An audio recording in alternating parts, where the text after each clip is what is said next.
Good Thursday evening, everyone. This is Daniel Crawley with a weather update at just around 9 o'clock.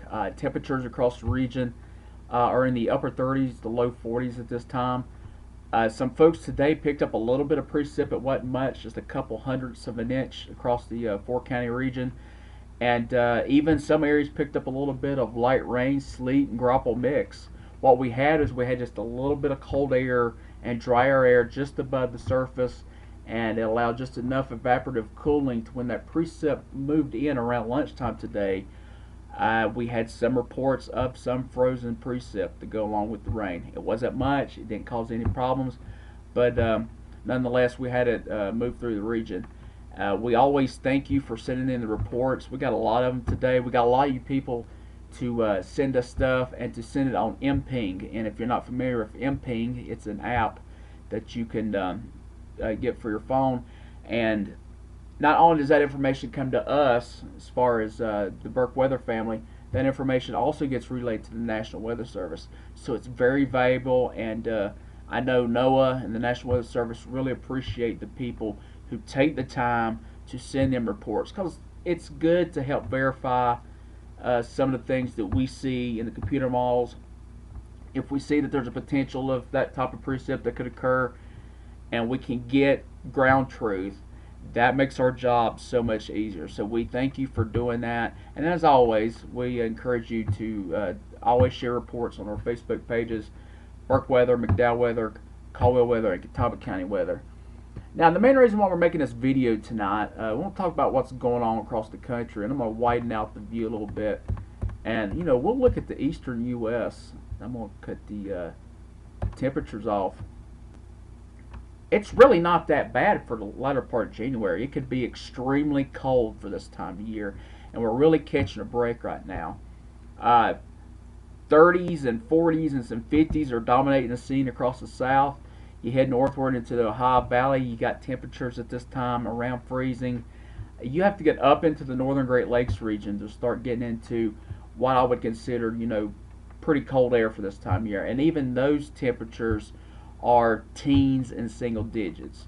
For folks, up in Minnesota, Wisconsin, the Upper Peninsula, Michigan, they can see a whole lot worse than that this time of year. So all in all, things are really average or so across the region, or across the eastern U.S., matter of fact, temperature-wise. We've had a lot of people send us messages and ask, why is it not snowing in the south? Why is it not snowing in the southern Appalachian region? And we want to kind of go over what's going on across the country. And I'm going to pull up a map. This is a current look at the GFS model, and this is the main global model from here in America that we use to try to come up with our forecasts from day to day. And as you can see, we have some what I would call average cold air for this time of year in place. It's nothing really earth-shattering as far as an Arctic blast or anything, say, compared to what we had about 3 weeks ago, or even what we had, say, back in November, back before the winter even started. We had some really cold air, but things temperature-wise have been pretty average. What we've been unable to do is to get the temperatures to hold in place long enough to combine with the moisture. We've had a lot of days, it seems like, that we've had clouds and rainfall. We've had a couple low pressure areas from the Gulf of Mexico, which typically in the winter when we see that, we get real excited for snow chances. And it's been nothing but a cold rain and about 35 or 36 degrees. And what's happening is there's nothing to lock the cold air in place long enough to interact with the moisture. It's just basically a rinse and repeat cycle right now. You're getting a batch of moisture that comes through every 3 or 4 days. Then you're getting a little bit colder weather to come in behind it. Then you just repeat the cycle a few days later, and it's been an endless cycle, especially since about the 1st of January. So, hang in there, and we're looking at some things down the road to see if we can get some winter weather in the region. Unfortunately, I've got to say at this time that we don't see anything in the near future, especially here in the lower elevations. You can never really rule out anything for our mountain areas of northwest McDowell or northwest Burke or Caldwell. You can never really rule anything out this time of year. But you get down below, say, 2,500 feet, and things are just not looking good right now. I think the biggest thing, and I'm going to go through this GFS right now, and I'm going to pull it up. This is 30 hours. This will be, say, Friday evening. And when we did a video on Sunday, we talked about this big upper low over the southwestern U.S. Was it ever going to eject eastward and create a fairly potent storm system? Well, as you can see, that low over the Baja region, over Southern California, parts of Nevada and Arizona, it's remained there pretty much all week. And what it's done is it's kept anything from sliding east and forming into a formidable storm that could provide a lot of moisture, or could potentially be strong enough system to create its own cold air loft to allow some wintry precip to occur. It's just not happened, and that was the big question going into the week. Is that moving east, or is it going to hold firm?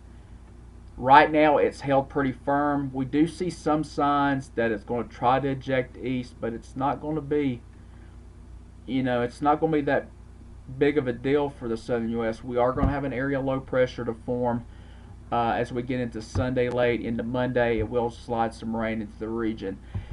Also, if you remember back on Sunday, we talked about some hints of a little bit of a blocking signature, especially over the northern Atlantic. And that is one thing that the computer models have really kind of held on to during the week. And that was a big question that we had going in. Right here, looking at this map on the GFS, this is at 72 hours. So we're looking at Sunday afternoon. We're starting to see just a little bit of signs of higher heights aloft to the east of Greenland. And if you progress that even further, I'll be quite honest, it's the best look we've had all year. You can see a little bit of that ridging going on. And you can see that the thickness levels, and when we talk about thickness levels, we're talking about in the atmosphere as far as a general average of an atmosphere that would be supportive of frozen precipitation, or is it in favor of liquid precipitation. The thicknesses are getting closer and closer, but the biggest problem that I feel like that we've had this entire winter, and all you got to do is look at what's going on in the Pacific. And by the way, look, our upper low that we was talking about, it's just still dangling around down into Mexico and the Baja region. It's barely moved, even if this is accurate going into Tuesday. The only thing it's doing is ejecting little bits and pieces of energy across the southern stream. But if you look here in western North America, last winter we had a lot of ridging in that part of the country, in that part of the North America. And with the cold outbreak we had in November of this past year, and even with the early outbreak we had earlier this month in January, we had a really tall ridge form over the western U.S. and western parts of Canada, and it allowed a lot of cold air to dive all the way down into the U.S. and down in the southeast U.S. Well, that's basically gone if you look at this map right here, and this is even going out to early next week. As long as this flow in the Pacific is as fast and as straight as it is, I don't see us having anything that could give us winter weather, because all you're really having, and granted we're still getting some cold air that's coming out of northern Canada, out of the areas of Canada, and it's moving east so fast that when high pressure after high pressure moves across the northern tier of the country, it cannot anchor itself. And how ironic, we finally got a little bit of a look of a block across the Atlantic, which would hold things in place. But when you have such a fast flow from west to east going across the Pacific, across the Rockies, and just across the middle part of the United States, you're not going to be able to grow really strong high pressures in the northern stream. And what you end up happening is just basically average cold that moves west to east really quick, and it doesn't take a huge dive south. And I'm going to keep going through this model through day 5, day 7, and so it's still It's a very flat flow from the Pacific all the way across. We've got plenty of action going on here in Southern Stream. Matter of fact, this looks like another system middle of next week that we'll watch. But we've got to get ridging up here in the western part of North America. And what that does, when you really think about it, it's like a roller coaster. When you have a ridge, then something downstream's got to buckle quite a bit. And when you can get that to buckle, you start getting the colder air to feed in. You're starting aiding in potential storm development, and it's just not happening right now. And that's something that we need to keep an eye on, especially for you folks who love snow. And we have a lot of people in our part of the country who love snow. You need to look at these weather maps over the next week to 2 weeks to 3 weeks, because honestly, we're getting ready to start to go into February, and the later you go into February, the higher the sun angle you start getting, and more you're getting out of the peak climatological time for snow in this part of the country. Now, I'm not saying it can't snow in late February, and I'm not saying it can't snow in March. We've seen that before, but you really have to start asking for things to really go right when you start getting into the last week of February to get any kind of winter weather. And with the way our luck's been so far this winter, it's just kind of hard to push things right now to get things going our way. So we're going to keep an eye on it. And going through the whole next week, we see a fairly fast flow. There's going to be fast amounts of cold air that's going to be going across the northern tier of the country.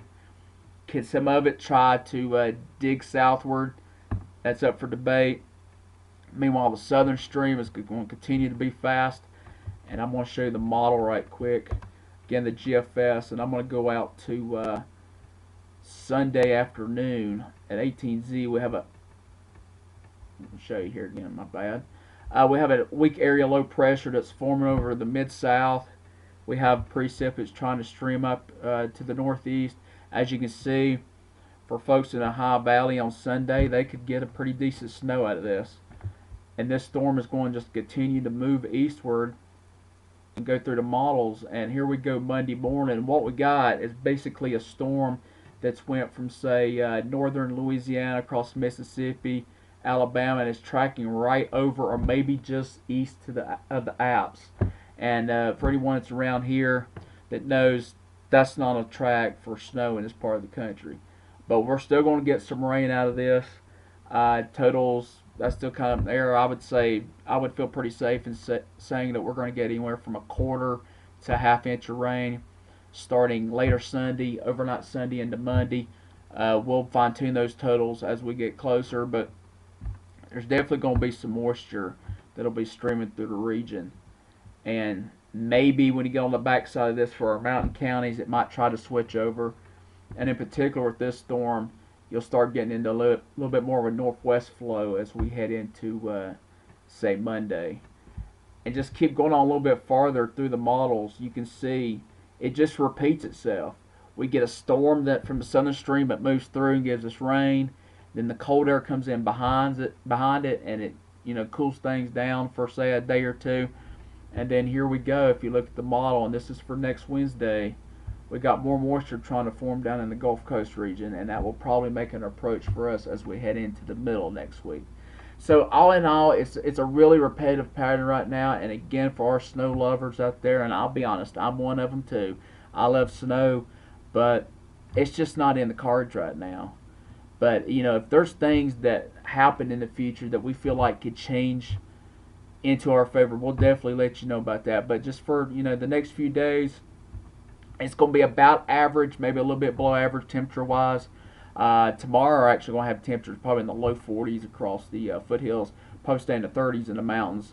We'll go down into the 20s tonight, or overnight tonight, and overnight Friday night and Saturday morning.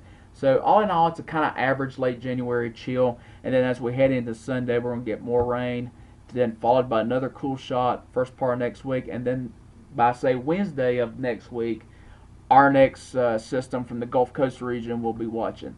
So we'll keep an eye on that. And again, if anything changes as far as the potential for winter weather, we would definitely let you be the first to know. As always, we appreciate you for watching these videos. Check us out, burkeweather.org. We'll have the latest forecast information coming up here in a few minutes. Check us out on Facebook, on Burke Weather, McDowell Weather, Caldwell, and Catawba County Weather. Check us out on Twitter, and check us out on our YouTube channel.